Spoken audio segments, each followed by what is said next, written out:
میں اپنے بات مجھے کوئی اگر مار دے گالی دے دے میں اپنے ذاتی معاملے پر کوئی بات نہیں کہتا. ابھی 2 دن پہلے اس چاچی کی جنازہ میں تھے. مولانا اکرام صاحب جنازہ کے طریقے بتا رہے تھے. ایک صاحب نے کیا آواز دی, ہم جماعت میں جا کے سیکھ لیں گے. مجھے ایمانداری سے کوئی بات بتا دے جنازے کے پورے طریقے. آپ 3 دن کے اندر کیا میں 40 دن 1 سال کا دیتا ہوں آپ کو ٹائم, پورے مسائل آپ کو سنا کے دکھائیے. اگر کچھ باتیں ہوتی ہیں خاص آپ ہمارے وہ جس نے 11 سال بھائی کس مصیبت کے ساتھ زندگی گزارے ہیں, آپ اس کو دیکھیں اس کے حالات. مدرسے کی زندگی کو آپ کبھی جھانکنے کے لیے گئے ہیں. ایک صاحب تھا, اچھی دولت والے ہیں, ہمارے پنچایت سے تعلق رکھتا ہے. وہ اس سے کبھی ہم فکر کرتے تھے تو کہتے اے رامولی صاحب نے کام ہی کیا. ان کی داڑھی بھی نہیں تھی. میں سچ کہتا ہوں نمبر رسول پر ہوں. ان کے ساتھ میں نے 4 سال گزارا ہے اور بوڑھاپا میں بھی ہیرو پن اس کی عادت تھی. میں نے اعظم گڑھ منگول علوم میں ایک پروگرام تھا, وہاں پر گیا. عصر کے وقت ہم لوگ وہاں پر پہنچے. ٹرین سے اتر کر کے ان کا لڑکا وہاں پڑھتا تھا, لیکن وہ دلچسپی نہیں تھا.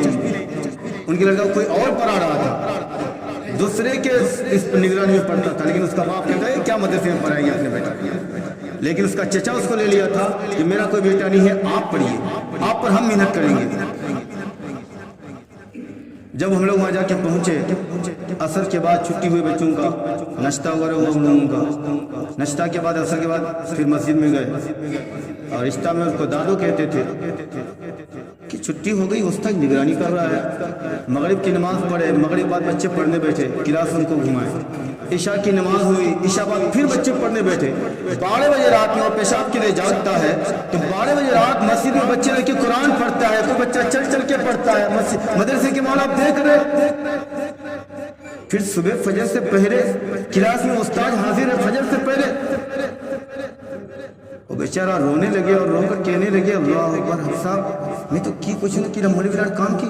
تنخواہ بولے 8,000 7,000 24 گھنٹہ ڈیوٹی اور 24 گھنٹہ قرآن تعلیم. اللہ اکبر. یہی بیچارہ رویے سے دنیا باقی. ہمیں توبہ کرے حبیب صاحب جتنا بات بولیے کو اگر تو تکلیف ہو سکتی معاف کرے دیتی. وہ ہم سے کہہ رہے ہیں اس بات کو. اور اس دن سے بیچارہ داڑھی بھی رکھا, حج بھی کر کے آیا اور اس کے بعد کہا کہ نہیں ہم مدرسے کے خلاف ایک لفظ بھی نہیں بولیں گے کہ ہم نے دیکھا ہے مدرسے کو اپنے آنکھوں سے. اگر آپ کو تسلی نہیں ہوتا ہے جائیے قریب میں جامعہ مصباح العلوم ہے, یہاں امام الہدا ہے, جائیے عشاء وہاں بھی درسگاہ لگتا ہے, فجر سے پہلے درسگاہ لگتا ہے. ہم اور آپ تو صحیح ہوئے رہتے ہیں. جب رحمت کے فرشتے زمین پر اترتی ہے تو یہ بیچارے معصوم بچے ہاتھوں میں قرآن لے کر کے آنکھ لگتی ہے, گرتے ہیں, پھر اٹھتے ہیں, پھر پڑھتے ہیں. پھر استاد کی ڈانٹ, ادھر لاٹھی کی چمک, ادھر استاد کی آواز کی کرک, پھر وہ بیچارے وہاں پر پڑھتے ہیں. کس کیسی مصیبت کی زندگی گزرتی ہے. آپ کو کیا پتا ہے یہ چیز, ہم جانتے ہیں چیز کو اور ہم اشارہ کر دیتے ہیں. مولوی صاحب میں یہ اصلاحی طور پر کہ آپ میرے سب بھائی ہیں, ہمارے ابا ہیں, کوئی چچا ہیں, کوئی دادا ہے, اس لیے میں بول رہا ہوں تاکہ آپ بھی زبان کبھی ایسا نہ کھولیں. پھر کیا کہہ رہا ہے مولوی صاحب دین کام نہیں کروں. وہ ساتھی ہم سے کہہ رہے ہیں کہ دین کا کام آپ کر رہے ہیں. ہم ایک معصوم بچہ کو جس کا زبان نہیں پلٹ رہا ہے اسے کہہ رہے بیٹا لا الہ الا اللہ بول, پھر بھی نہیں بول پا رہا ہے. الہ الا اللہ کیا کیا بولتا ہے, پھر بھی اس کو بار بار تب جا کے اس کی زبان ٹھیک کرتے ہیں. اور ایسا زبان ٹھیک کرتے ہیں کہ آپ 80 سال کے ہو جائیں گے, اس کے مقابلہ ایک کلمہ کا نہیں کر سکتے, ایک الف کا نہیں کر سکتے ایک مدرسے کے بچے کا. اور آپ کہتے ہیں کہ مولوی صاحب دین کا کام نہیں کر رہے. اگرچہ آپ ایسے مولوی صاحب کو کہیں گے اور مولوی صاحب آپ کو کہیں گے, آپ مولوی صاحب سے ٹوٹ جائیں گے اور مولوی صاحب آپ سے دور ہو جائے گا. جب آپ پر برا حال آئے گا اس وقت آپ کو جگائے گا کون. یہی بات میں اس دن اس پروگرام میں کہہ رہا تھا, لیکن کسی ساتھی نے مجھے روک دیا. بڑا ہے چلو کوئی بات نہیں ہے, میں وہی بات کہہ رہا ہوں. اگر آج فلسطین کی جنگ زندہ ہے, فلسطین کے مجاہدین لڑ رہے ہیں, وہاں کی حکومت نہیں لڑ رہی ہے, وہاں کی حکومت تو دگلا پنی کر رہے ہیں, اسرائیل کے ساتھ ملا ہوا ہے, لیکن وہاں کا کوئی لڑ رہا ہے تو وہ ٹیم ہے, مجاہدین کا ٹیم ہے جو اکابرین کی نگرانی میں چل رہے ہیں. اور زیادہ جنگ کے جو کمانڈر تھے اسماعیل شہید ہانیہ، وہ خود حافظ قرآن تھے، رمضان میں تراویح سناتے تھے اور اسی نے پورے گھر کو پہلے قربانی دیا اور اپنے آپ کا شکریہ ادا کیا۔ اس کی اہلیہ محترمہ نے کہا اللہ تیرا شکر ہے آپ نے میرے پورے خاندان کو قبول کر لیا۔ کیسی تھی وہ لوگ، کیسے تھے وہ لوگ؟ ان لوگوں کے پاس کیوں یہ طاقت ہوئی؟ طالبان کا آپ نے نام سنا ہے، ایک دن دو دن نہیں، 70-75 سال ان لوگوں کو پریشان کیا گیا۔ نتیجہ کیا نکلا؟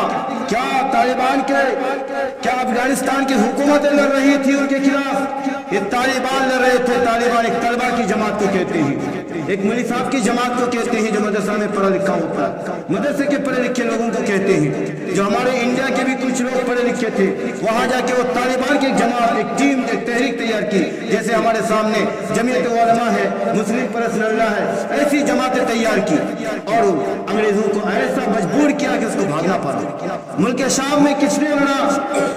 وہاں کے علماء نے، ایک دن دو دن نہیں، 55 سال بعد وہاں کے مسجدوں میں جمعہ کی اذان ہوئی، 55 سال بعد ملک شام میں۔ آج غزہ میں کون لڑ رہے ہیں؟ اسی کو مولانا حذیفہ کہہ رہے تھے کہ لوگوں انڈیا والے سنو، ہندوستان والے سنو، کیونکہ حدیث کے اندر اللہ کے محبوب نے فرمایا ہے جب بھی حالات شروع ہوں گے فلسطین کے بعد وہ ہند کا معاملہ ہے، چاہے وہ ہند میں پاکستان آئے، ہندوستان آئے، بنگلہ دیش آئے، جتنی ممالک اس کے ساتھ جڑی ہوئی تھی تمام ممالک آئے، وہ ہند میں شروع ہوگا۔ یاد رکھو اگر فلسطینیوں کے جیسے اگر آپ مقابلہ کرنا چاہتے ہیں تو آپ کا وقت ہے کہ اپنے علماء کے قدم میں جا کے بیٹھ جاؤ، ان کے مدارس میں جا کے بیٹھ جاؤ، مساجد کے امام کے پاس جا کے بیٹھ جاؤ، ان سے دین سیکھنا شروع کر دو۔ وہ آپ کے اندر ہمت پیدا کریں گے کہ خبردار ڈرو مت، قرآن میرے ساتھ ہے، یہ علماء بتائیں گے۔ اب کیا جانتے ہیں سورہ فاتحہ میں ہم اللہ کو کیا کہیں؟ اب کیا جانتے ہیں آیت الکرسی میں ہم نے اللہ کو کیا کہا ہے؟ یہ ہمارے اکابر جانتے ہیں، ہمارے علماء جانتے ہیں۔ اور ہمارا 3 دن ہم جماعت سے آ کر کے ہم اپنے علماء کی زبان کو کہتے ہیں رک جاؤ ہم سیکھ لیں گے، ہم جان لیں گے۔ نہیں میرے بھائی ایسا مت کرو، یہ نبی کے وارث ہیں، خدا نہ خواستہ ان کے دل میں چوٹ آئے تو سمجھ لو اللہ کے نبی کو چوٹ آئے گا، اللہ کے نبی کو چوٹ آئے گا تو میرے اللہ ناراض ہو جائیں گے۔ آپ ٹوپی پہران پہنتے رہیے، نماز پڑھتے رہیے، میرے آقا ناراض، اللہ ناراض، تو آپ کی عبادت کہاں پہنچے گی؟ اگر ایسی ذہن و خیالوں کے اندر ہے تو توبہ کر دے کہ اللہ میں توبہ کرتا ہوں کسی عالم کے شان کے خلاف بات کرنے میں، کسی عالم کے زبان کو روکنے کے لیے میں توبہ کرتا ہوں، کسی بزرگ کے کسی مدارس کے خلاف بات بولنے میں توبہ کرتا ہوں۔ اللہ ہماری توبہ کو قبول کر لے، اللہ سے دعا کیجیے۔ اور جو اجتماع 27-28 تاریخ کو بادل گنج میں ہے، میں کہتا ہوں کہ سب ساتھی پہنچے، جس کو وقت ہو جائیے، اسی حلقہ بادل گنج حلقہ کا اجتماع ہے، کوئی بات نہیں، سب ساتھی اس میں جا سکتے ہیں، کوئی اختلاف نہیں ہے، نہ اتفاقی پیدا مت کرو، سب جاؤ، کوئی شورا نہیں، کوئی مرکزی نہیں، ہم تبلیغی والے ہیں، دین کا کام جہاں ملے گا وہاں کریں گے، کوئی مرکزی نہیں، کوئی شورا نہیں، دین کا کام جہاں ہوگا وہاں کریں گے، دین کا کام ہونا چاہیے بس۔ اللہ سے دعا کریں کہ اللہ تعالیٰ ہم سب کو ان باتوں پر عمل کرنے کی توفیق عطا فرمائے، آمین وآخر دعوانا الحمدللہ رب العالمین۔